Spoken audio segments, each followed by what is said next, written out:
420 MSP. Harry here having fun in the sun in Edmonds, Washington on a Seattle swing. I'm with Eric Boone and Randy Rowe. How are you guys doing today? Fantastic. Great. All right. So Eric, first, want to talk about Hempfest, a 30-year-old festival in Seattle, typically down on the waterfront. The pandemic, of course. What's going on? You guys are doing a relaunch.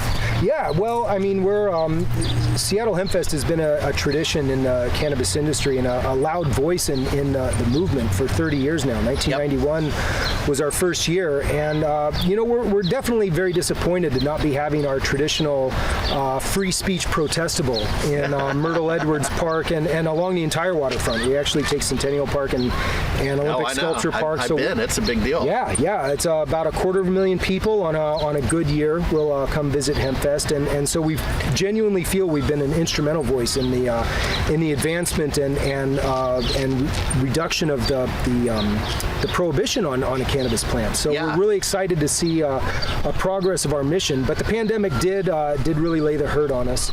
So we're reimagining ourselves a little bit. We're continuing our spirit of volunteerism and looking out for the environment, looking out for prisoners of the war on drugs, and just educating people about the cannabis plant. So, that's a valid point. Last question. That's a valid point because I've gone to your show. I didn't know you at the time, but I've gone to your show, and it seemed like my concern was once cannabis went legal in the state of Washington, would you still be relevant? Right. And you've done a good job of relevancy. What's the secret sauce on that? Yeah. So I mean that's the first chapter of a very long book.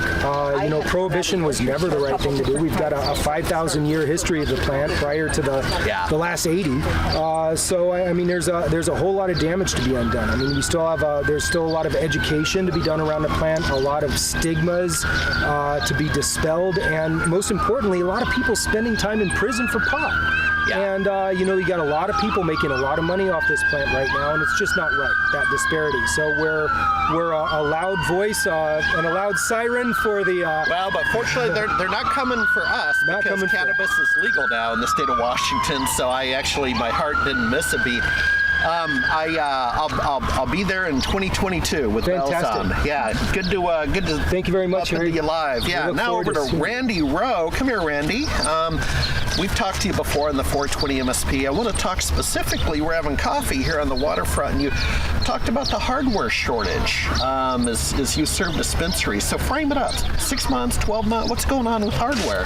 Well, due to the pandemic, there are parts that are missing that are going to other industries. Yeah. And point of sale gets left behind a little bit. And one of the reasons is Department of Defense gets first claim, right? Yeah. Well, they pay more.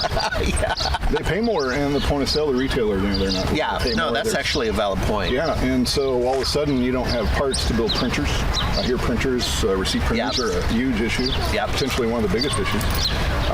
But also basic computer parts that are needed, and any hardware